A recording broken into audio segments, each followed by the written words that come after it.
Congratulations again on the role in the paper. I feel as though it's kind of a different role than we see from you because Dietrich is kind of, like all of the characters, a little different, shall we say. So, can you talk to me a little bit about stepping into a role that's sort of a different form than we're used to seeing you in? Yeah, it was something I was excited to do. It was something I was looking to do. I feel like a lot of times that you play a similar character so much, people think, oh, that's who he is, that's what he does. And I like to kind of switch it up. Throughout my career, it's like I kind of fall into a pattern of playing a similar character. Like once you do it one time, people just want you to do it. I played like a basketball player like 5 times in a row, and then I played like a gangster like 4 or 5 times in a row, and there's every type of gangster, retired gangster, like all of. So I was like, it's time for me to kind of just move into a different space. And yeah, I just kind of wanted to explore a different character, and I was able to do that with Detrick. Shout out to Manboy though, because really love that Snowfall. For sure, yeah, yeah. I'm excited to get back in that space, and the good thing is too, once I kind of leave a space and do something else, it gives me freedom to go back. You know what I mean? So it's like, okay, he does this too, okay, and he could do this. So it's not like he's just man boy. Because after that, there's gonna be no remnants of man boy, so I can kind of go back and do a version of that again. These are facts. I love the Yeah, range. I love the versatility. So you got your thank start on you. Vine, which, 6 seconds to grab attention. How do you transfer that sort of, gift? Because it's really hard. And right now, attention is currency. We see the fight for it all over. So how do you utilize that both in your roles and in other aspects of social media and production? So I was acting before Vine. Like I started acting in college in 2008. Decided to move to California in 2011 to pursue acting and just kind of hit the ground running, doing short films, student films, low budget films, up until maybe 2013.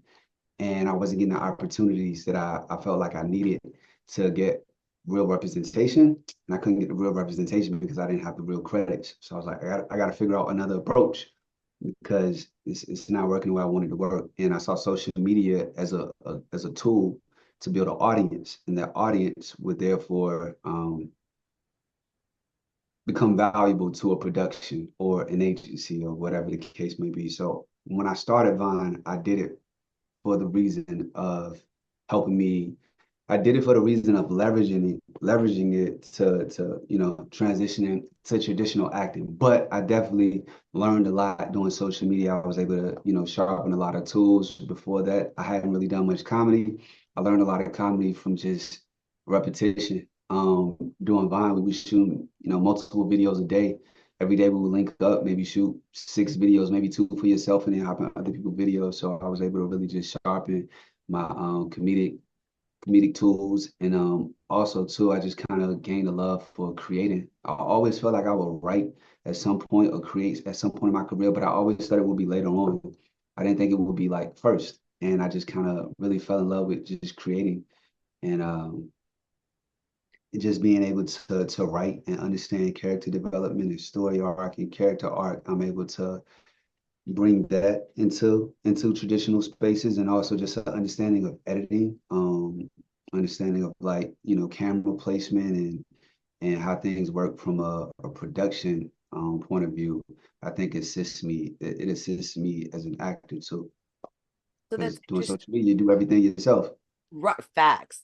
It's interesting you bring that up because one of the pushbacks that you often hear is that creators and stars that come from the digital space and then crossover, so to speak, don't have those basic tenements of the craft and things of that nature. So the fact that you said that that was one of the things that you learned from that is really poignant.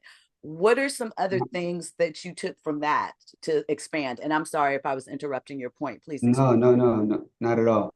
So I think a big misconception, or I don't even want to say it's a misconception, but it's just content creator, influencer is a really big umbrella, and they kind of just you just push them all together.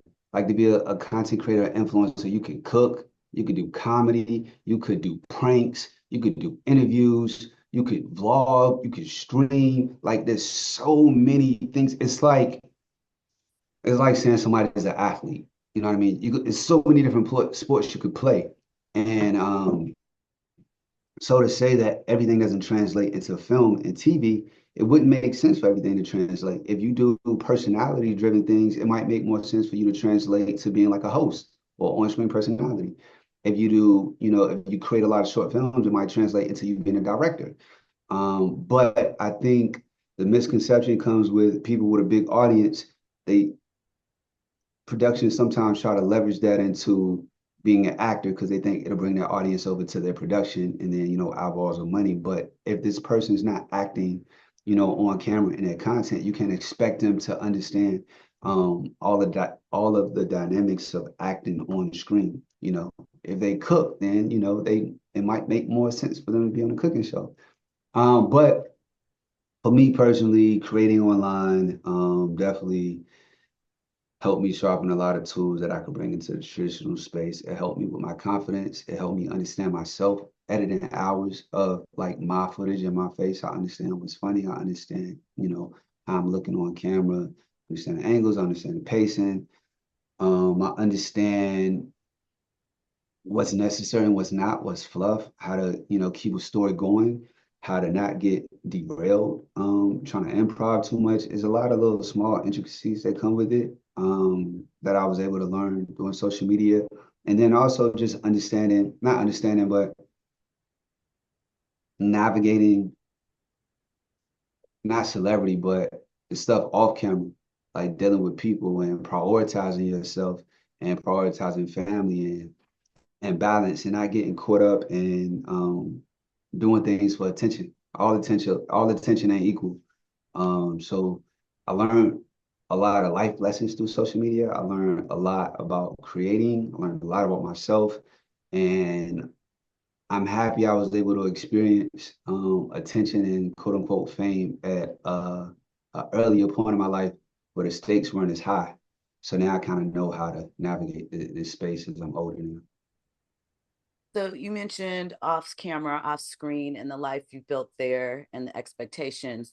And you're building an empire, so to speak, at your home, the bungalows, the Jurassic Park theaters, all of those things. Do you see a connection between creating in those spaces and the way that you build characters? Yeah, I think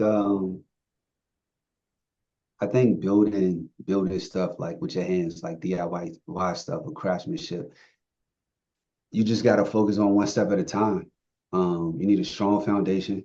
You gotta kind of focus. You gotta plan, and you just gotta execute. And I feel like that applies to life in general, anything, relationships, a career, um, everything. If you build a strong foundation, it'll last. If you just focus on, one brick at a time, brick by brick, you'll build something, grand, something bigger than what you can see right in front of you. So I definitely enjoy building and craftsmanship, and it's also meditative for me. I don't have my phone with me. If anything, if I'm recording it, my phone on airplane mode, so I can record it, and I'm just kind of focusing on the task at hand, and then to be able to look at it, take a step back and look at what I created, and especially if it's something that's kind of functional or something fun for the kids, you just kind of sit back and appreciate it, which is hard to do in this industry because you're always thinking about what's next or what somebody else has. But when you're building something, it's like you actually cross a finish line and you can kind of just enjoy it and revel at it and not think about like what am I building next. So I try to apply that to life. So if you could allow access to one of the characters you play to your DIY inner sanctum, which one would it be, and what do you think that they would be most attracted to in that? Detrick has a scene in the show where he watches a 2 hour YouTube video or a 12 hour YouTube video. I forget it. He watches a long YouTube video a couple times and he orders the right kind of knives and he carves a bird for his crush and then he dyes the bird and he makes little glasses for it. So I think he'd be the best at building. So, kind of in wrapping up, you played ball players, hustlers, dreamers, and now a newsroom cowboy, so to speak. If you had to mash them all up into one character, sort of the ultimate Melvin Gregg character, what would that look like, and what traits or characteristics would you pull from them? It'll look like me.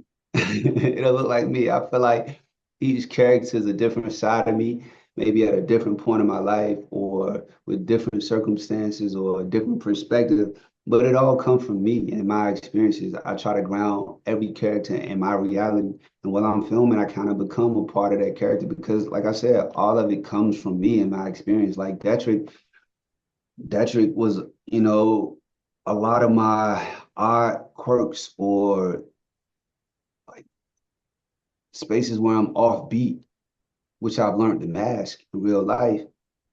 But with Detrick, I kind of just be free to sit weird or not know what to say or not know the right thing to say. Whereas, Melvin, because of society, I've learned how to mask a lot of these things and quote unquote be cool. Detrick has no concern for that. He's completely honest with whatever he's feeling at the time. And he's insecure a lot and he's unsure a lot, which I think a lot of people are, but we just learn how to mask those things. And he's more transparent and vulnerable. And maybe as the show goes on, he'll learn how to mask them. I don't know if he'll be better for it, but it's just kind of human conditioning. Manboy was a lot of what I grew up around.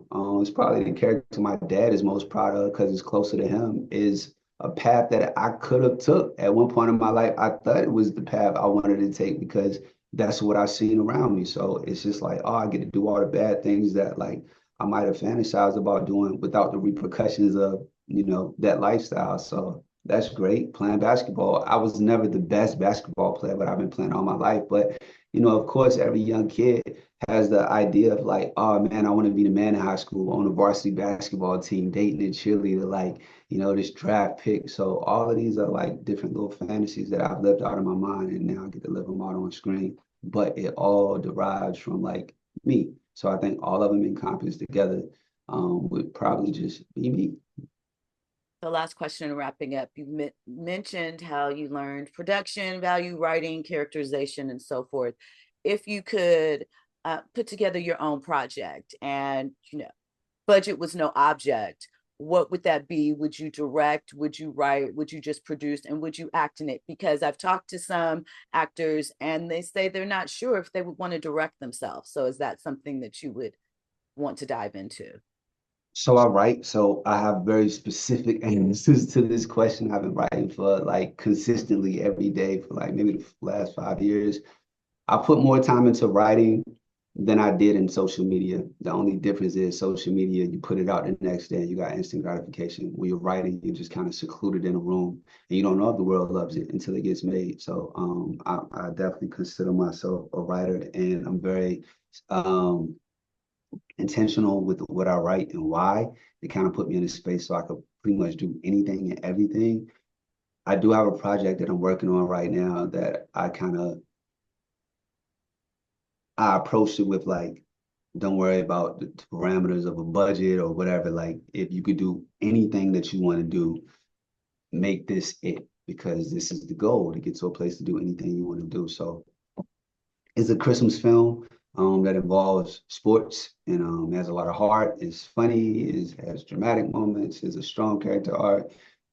It has social commentary that's kind of, put in there. It's very, very thought out. I've been writing for a while, like a couple years, and I'm very meticulous and like perfectionist in a way, sometimes to a fault that I'm working on, but hopefully, not hopefully, but yeah, hopefully soon the world will see it. They'll see it eventually. And with this project, I don't want to direct it just because I would want to be able to trust somebody else to oversee everything else so I could just really focus on the character.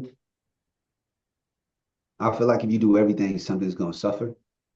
And some projects, like if I have a character that's not as demanding, um, I could direct it as well. If it's more about the world that exists around me, but things that are really character driven, that I need to focus specifically on a character, I would probably entrust somebody else to direct. But I'm definitely going to direct in the future with things I'm not involved in at all.